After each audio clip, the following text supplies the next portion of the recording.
OK. Est-ce que je peux... Nous pouvons procéder.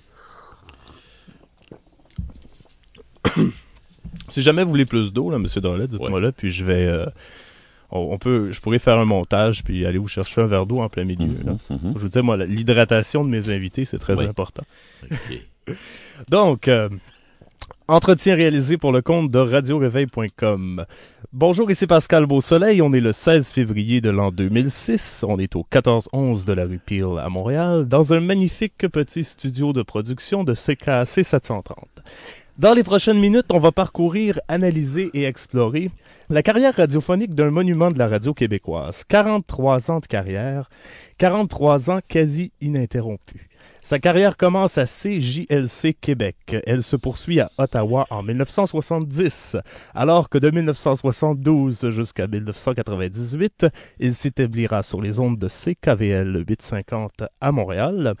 En 2002, il ressuscite à CKAC pour ensuite renaître à CJMS 1040 l'année d'après, pour finalement ressusciter une deuxième fois à l'antenne du 730.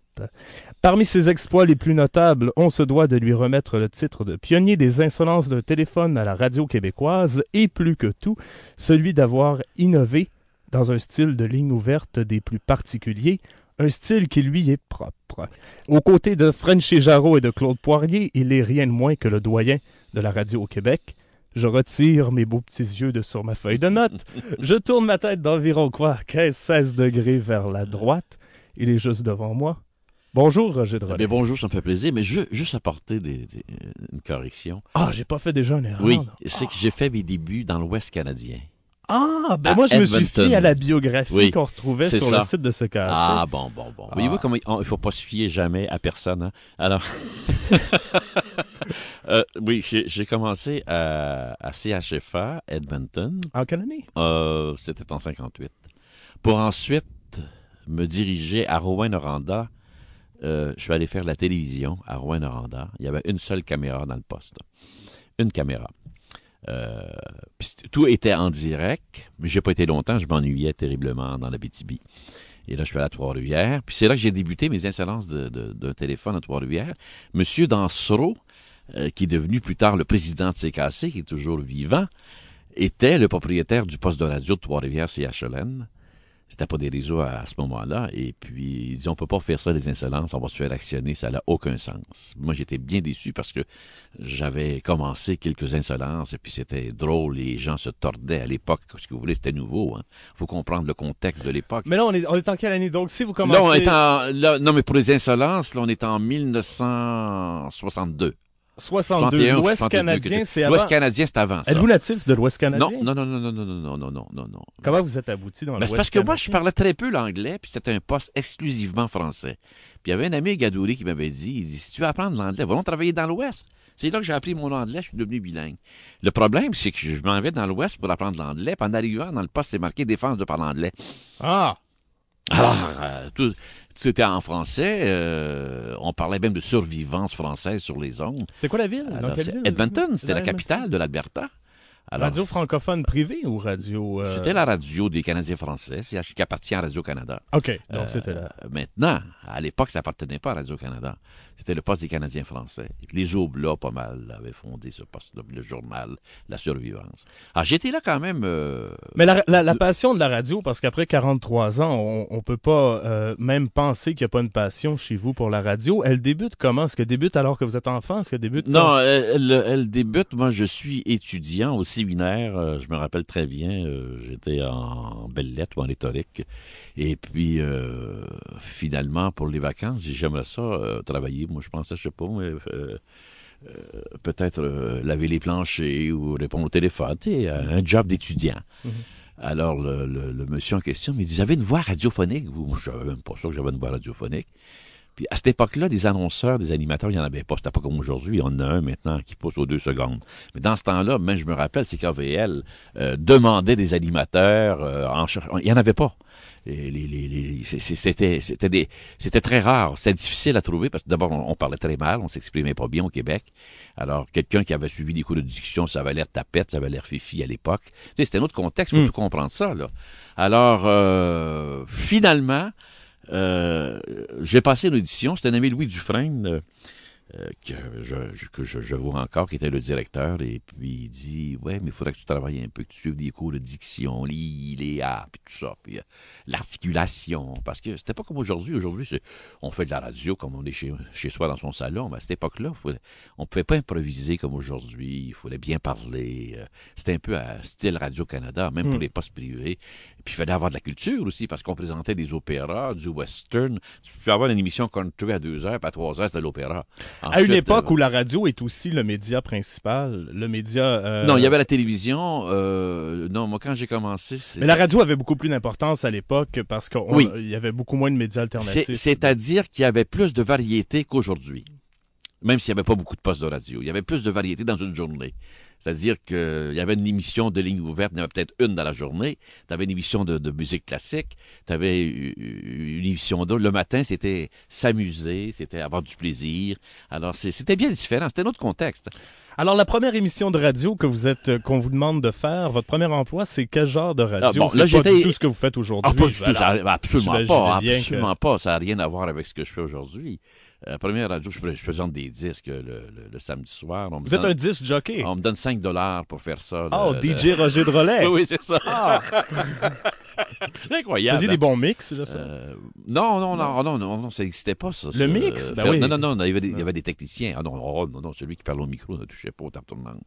C'était pas encore commencé, ça. Alors, on avait un technicien qui s'occupait de ça.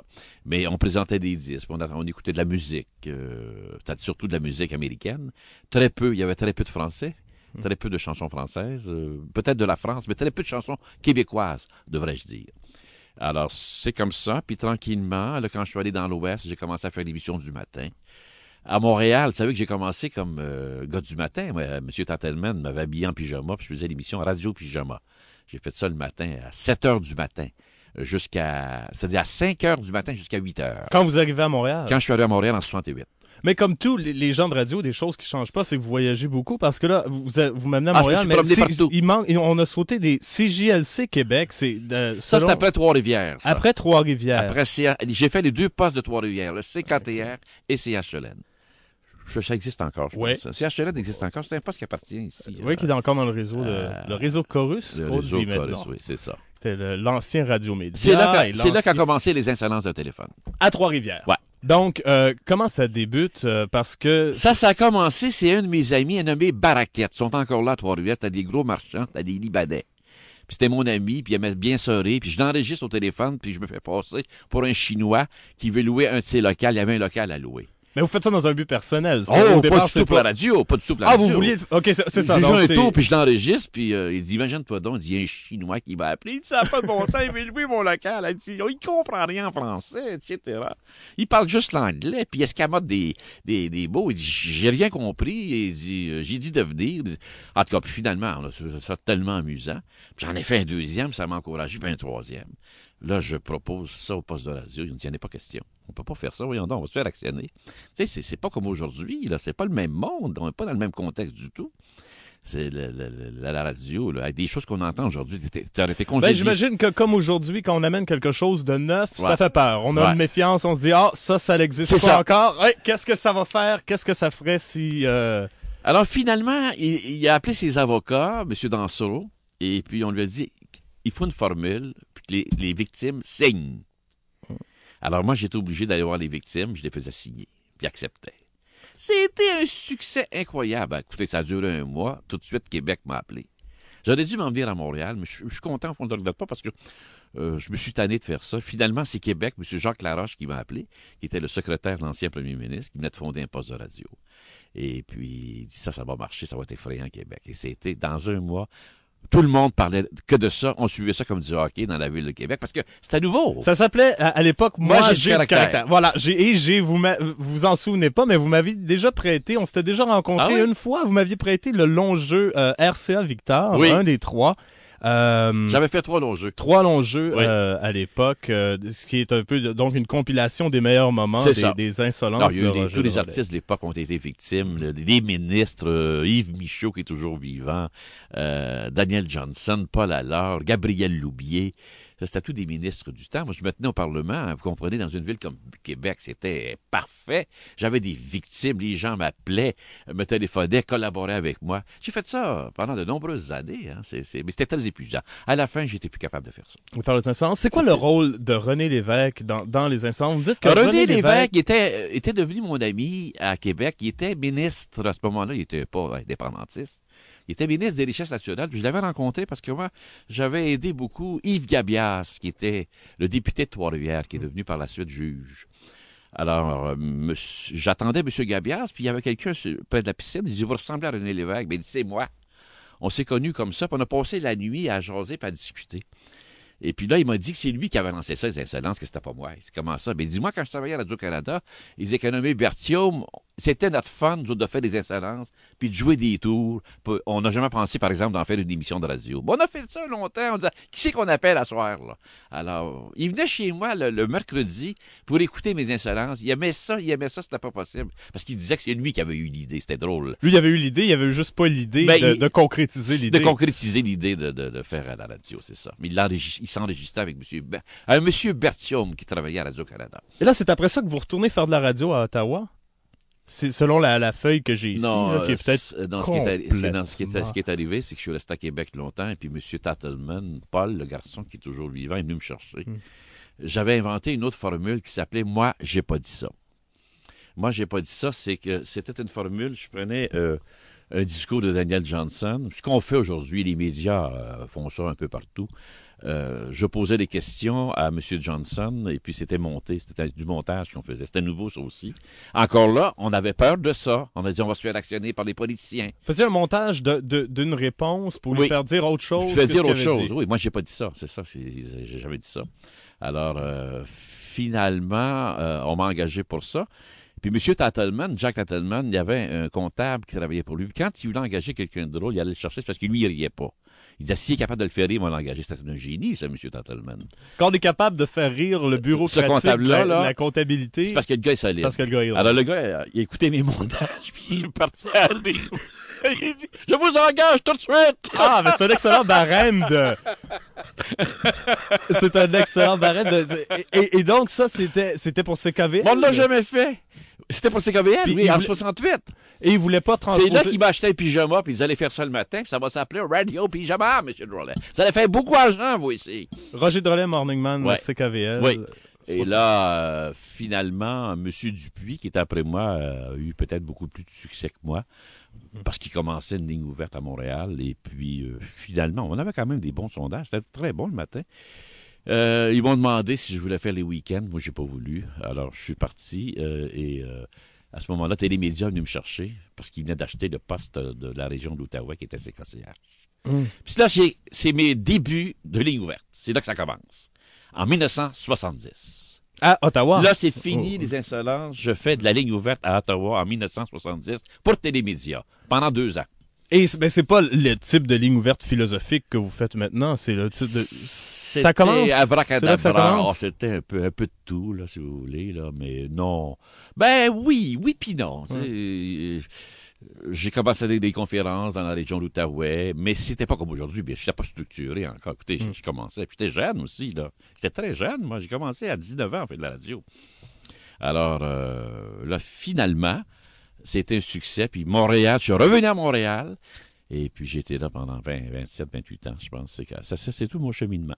À CKVL. Quand vous revenez à CKVL en 72, après l'étape de Ottawa, il y a 2 émissions là, dans le Sommeil interdit. Sommeil interdit, c'est M. Tattleman qui avait choisi le titre. Ça va s'appeler Sommeil interdit. Ça va empêcher les gens de dormir à minuit. Alors, j'ai fait ça pendant de nombreuses années. Puis ça, c'était le soir. Et ça devient Le Monde selon Roger Drolet le soir. On a eu des codes d'écoute record. On a eu jusqu'à 46 000 au quart d'heure en pleine télévision le soir. À 9h, 10h à l'époque. C'était un très, très gros succès. J'ai eu un public qui m'a suivi, qui était fidèle, lui est encore fidèle, qui me suit partout où je vais. Alors, je trouve ça extraordinaire. J'ai été gâté sur ce plan-là, peut-être parce que j'ai jamais trahi le public. J'ai toujours été loyal, honnête. Puis j'ai aidé beaucoup de gens aussi, des gens qui étaient mal pris, qui avaient de la difficulté dans leur vie conjugale, qui avaient de la difficulté financièrement, qui avaient de la difficulté sur tous les plans, l'amitié. Alors, j'ai aidé beaucoup de monde à aller sortir du bac, des gens qui étaient qui étaient des baguistes. Ça, c'est votre concept. C'est mon concept que vous avez établi ça dès l'émission, là, Sommeil. Non, c'est plus tard. C'est plus tard. J'ai établi ça vers les années 80. Donc, vous construisez, quand vous commencez à faire de la radio, en guillemets philosophique, où vous exprimez votre vision de la vie, tout ça, c'est dans Sommeil interdit, et vous vous auto-développez à la mesure où vous développez. Oui, il y a eu les deux dimensions que j'ai développées aussi en 1985, l'homme sexuel puis la femme pas sexuelle, mais qui devient sexuelle dans l'amour. C'est-à-dire que la femme, j'explique mon concept, c'est que ça part d'en haut pour arriver en bas, puis le gars, lui, ça part d'en bas pour arriver en haut. Alors ça, au début, évidemment, les gens sont déboussolés, n'aiment pas entendre ça, c'est parce que le gars veut tellement que la fille soit cochonne. C'est un des plus grands fantasmes de l'homme, ça, de dire, hey, ça, c'est cochonne, celui-là. Alors, quand tu t'en vas, il dit qu'elle n'est pas cochonne. Ce gars-là, il fait quasiment une dépression. Alors moi, je lui disais, non, attendez, dans l'amour, ça marche. Inquiétez-vous pas, les gars, là. Dans l'amour, il n'y a pas de problème. Mais en dehors de l'amour, ça ne fonctionne pas. Je vous le dis tout de suite, là. La femme, elle investit. Elle fait ce qu'on appelle du magasinage pendant que vous faites votre vagabondage. Donc, dans cette structure-là que les gens qui vous écoutent connaissent bien, avez-vous toujours été partie prenante du beau côté de la sérénité de votre propre philosophie, ou Roger Drolet a déjà été... Non, je suis un ancien baguiste. J'étais même un promoteur du bag. Ah non, moi, je suis un ancien baguiste. C'est pour ça que je connais le bag, parce que j'étais dedans. Je sais ce que c'est qu'est le bag. Je suis un ancien baguiste, moi. Je suis un gars à femme qui a eu des maîtresses, qui a eu des femmes. J'ai tout vécu ça, moi. C'est drôle de vous avoir en face de moi. Vous sortez les mots que vous inventez, puis vous êtes inventé un jargon, vous l'utilisez vous-même. Là, j'ai quelqu'un en face de moi qui me dit qu'il est un ancien baguiste dans les deux dimensions. Oui. C'est comme ça que j'ai appris. Ah ouais. C'est quoi bag? C'est pour sac? Bag, bag, c'est B-A-G. Ça veut dire ce qui est à la mode, ce qui est dans le courant. Non, mais le mot lui-même, vous l'avez trouvé de où, bag? Je pensais que c'était comme le grand sac. Non, ça vient des postes de radio comme C'est quoi ou d'autres qui disaient ça. Ah, ça, c'est pas mon bag à moi. Ça, c'est pas mon bag à moi. Ah, cette musique-là, c'est mon bag à moi. J'ai pris ça là. Ah! C'est là que j'ai pris ça. Ça, c'est mon bag, ça. Alors, c'est comme ça que j'ai utilisé ce mot-là pour expliquer que le bag, c'est la mentalité dominante. C'est-à-dire tout ce qui est à in, tout ce qui est à la mode, c'est baguiste. OK. On peut parler de votre relation avec d'autres grands de la radio au Québec. J'ai fait mon stage avec Gilles Proulx en 98. Oui. Et un matin, j'arrive dans le studio, qui était peut-être même le studio où on est en ce moment. Voire même, il était peut-être même assis en droit. Et je regarde Gilles qui est dans sa planète en train de faire son... Je me demande si c'était pas les sondages scientifiques ou quelque chose dans le genre à l'époque. Puis là, il s'en va dans son espèce de théâtre dire Roger Drolet, c'est un cave, c'est le cardinal Drolet au bec, quel idiot, mesdames et messieurs. C'est un malade mental. Ouais. Et de voir que vous parlez encore, que vous êtes des amis. Oui, on a dîné ensemble, justement, samedi passé. Et que vous avez cette relation amoureuse. Vous aussi, vous le malmeniez d'une certaine façon. Oui. Vous dites, Gilles, quand il va être à l'hôpital, je vais être le premier à aller le voir. Quand il va décider de se faire soigner, le coco, je vais être le premier à aller m'asseoir à côté de lui. Cet homme-là est malade. C'est tout authentique ce que vous dites là. Oui, mais moi, ça m'a fasciné parce que... Et après, je vois Gilles Proulx qui s'en va dans le bureau. Le bureau qui est juste derrière ici. Puis vous y avez même envoyé, je me souviens à l'époque, il y avait sur le mur une photo de vous que vous y avez autographiée. Oui. Et je regarde Gilles qui est presque en admiration, en train de... les yeux presque pleins d'eau, en train de regarder votre photo sur le mur. En admiration devant, comme une apparition de la Sainte Vierge, là. Oui. Puis c'est quoi votre espèce de relation amoureuse que vous cultivez mutuellement? On a beaucoup voyagé ensemble.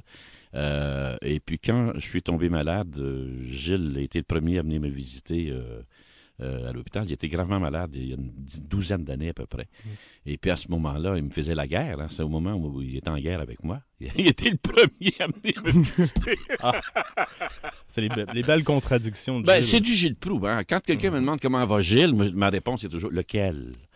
Parce qu'il y a plusieurs personnalités. Lequel? Parlez-vous de Gilles Ledoux, le gentil, le fureur, lequel? C'est ça! Ouais. Parce que moi, je l'ai vu il y a un mois à peu près, au Ouais. 98.5, quand j'étais venu à Ouais. Montréal. J'étais là pour tout à fait autre chose. Oui. Et là, ben évidemment, je vais aller le saluer.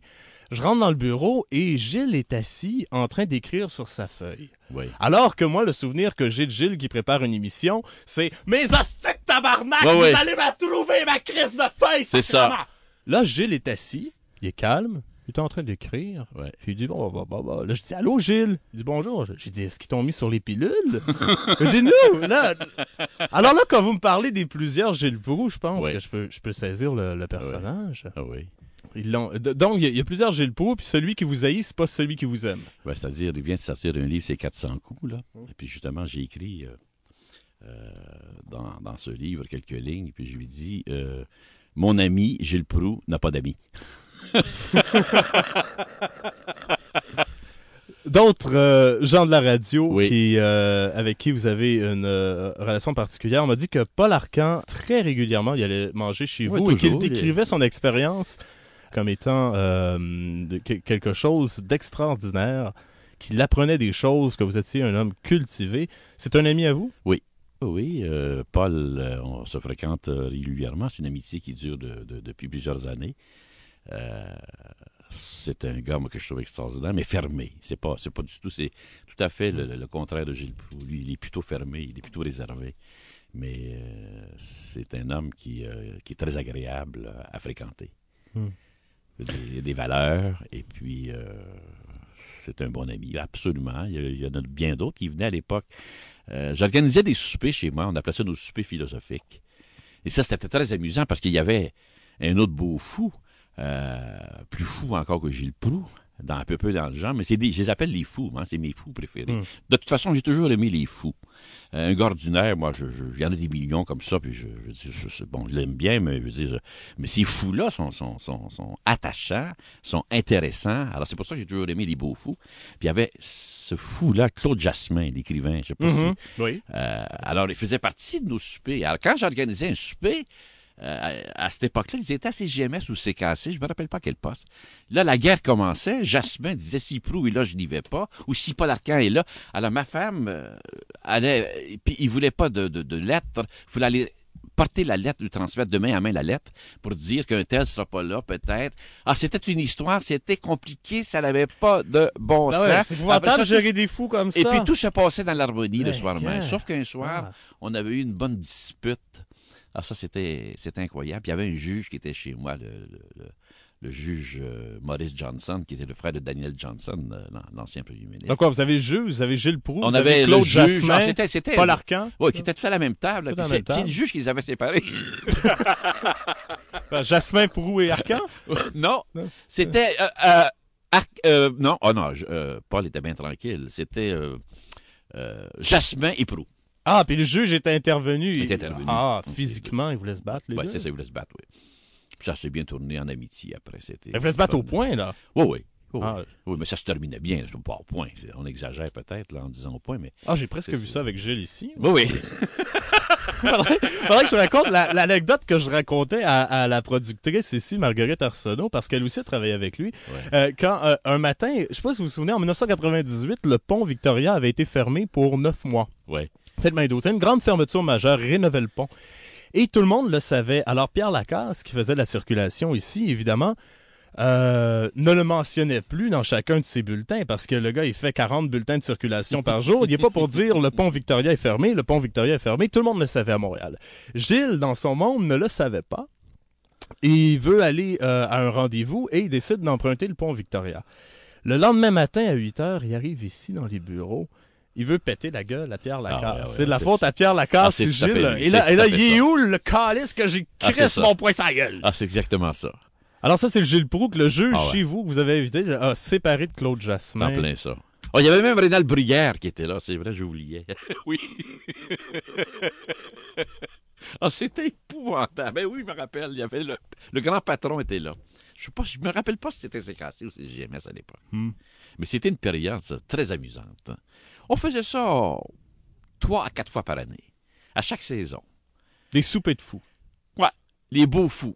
Les beaux fous. Mais c'était intéressant. Hein. Il y avait des belles discussions. C'était vraiment agréable. Vraiment. Là. On buvait du bon vin, on se réjouissait. Ah non, c'était magnifique. Mais j'en fais encore, mais moins souvent maintenant. Beaucoup moins qu'avant. Les meilleurs animateurs de radio, selon vous, que le Québec a connus et que le Québec connaît aujourd'hui, si on nomme des noms? Wow. Les meilleurs, sont tous bons.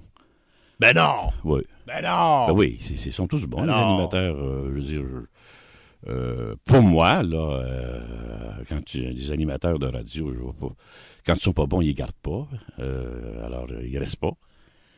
Alors, ceux qui sont là... Alors, pour vous, tous ceux qui font de la radio en ce moment, c'est tous des bons animateurs de radio? Bien sûr. OK. Oh, ouais. Les meilleurs?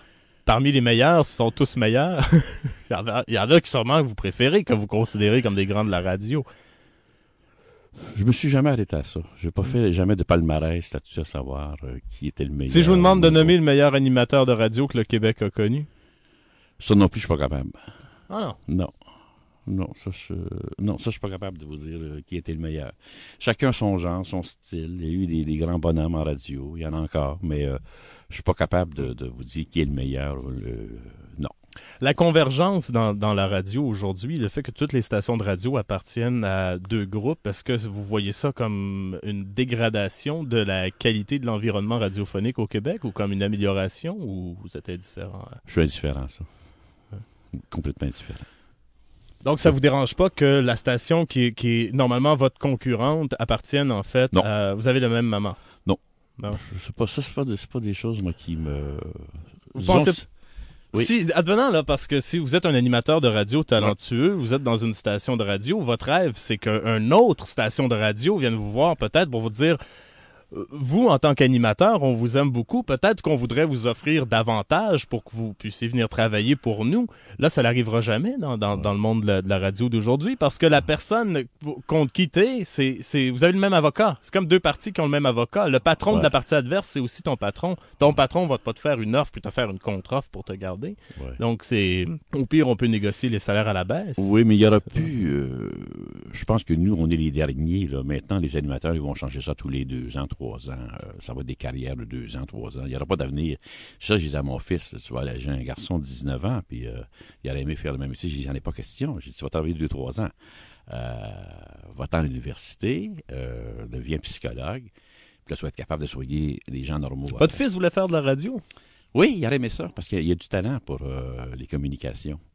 Il y a 19 ans, mais je l'ai déconseillé parce que j'ai dit, fais ce que tu veux, là. Je le laisse libre, évidemment. Je suis pas un père. Quelle sorte de radio qu'il voulait faire? Est-ce qu'il voulait faire la même radio? Il aurait aimé faire dans les communications, mais j'ai dit, ça va pas durer, ces carrières-là. C'est fini, ça, maintenant. Écoutez, je suis même pas capable de vous nommer, moi, 3-4 lectrices de nouvelles à la télévision, tellement que ça change. Je suis incapable de vous donner leur nom. Je suis pas capable. C'est des animateurs non plus, les comédiens non plus. Je suis pas capable de donner un nom dessus. Il y en a trop. Ça change continuellement. Faut que tu lis le journal, tiens, il y en a un nouveau aujourd'hui. Ce qui devient, lui. Il y a des écoles comme ça. Alors, je n'ai pas d'avenir dans ce milieu-là. Nous, on a eu la bonne époque pour des carrières de 20 ans, 30 ans, 40 ans. Mais ça n'existe plus, c'est fini, ça. Depuis quelques années, vous êtes producteur de votre émission. Oui. Donc, ça veut dire que la station ne vous engage pas. C'est Roger Drolet qui arrive, qui achète le temps d'antenne et qui vend lui-même sa publicité. C'est ça. Vous faites ça depuis quand? Je fais ça depuis... c'est ce que je faisais à CGMS, c'est ce que je fais présentement ici. Alors ça, c'est l'idéal. C'est ce qu'on fait de plus en plus à la télévision, mais on n'avait pas commencé à la radio. Alors je commence, moi. Je suis peut-être le premier qui fait ça. Ah, à votre connaissance, vous seriez le premier au Québec à acheter le temps d'antenne? Je pense. Il y a les émissions de vendeurs de pilules. Ah là, c'est pas pareil. Ça, c'est une émission consacrée à un commanditaire. Moi, c'est pas ça. Là. C'est des commanditaires. Il y a une publicité de 30 secondes, 60 secondes. C'est pas une émission consacrée aux commanditaires. C'est pas une émission de pub. Et vous faites votre émission en direct de chez vous depuis... vous avez une ligne broadcast? Oui. Vous faites ça dans votre salon? Oui. Non, j'ai un studio. Vous êtes bâti un studio? Oui. Je l'avais, ce studio-là. Je me suis construit un petit studio. Alors, c'est très, très bien. On est très bien. Ma femme a l'ordinateur pas loin. Elle reçoit les courriels. Et puis, ça roule. OK. Roger Drolet, merci beaucoup. Ça fait plaisir. Et bonne continuation. Vous ne faites pas d'entrevue, vous êtes très perspicace. Je suis rendu à Toronto. Moi, j'habite plus ici. Quand j'étais ici, il n'y avait personne qui me voulait. Puis là, maintenant. Mais ils ne vous prendront pas à la radio, de toute façon, vous êtes bon. Ça, c'est Gilles Proulx qui dit ça. C'est Gilles Proulx qui dit ça? Ouais. Ah, il a peut-être raison. Ouais. Au plaisir. Au plaisir.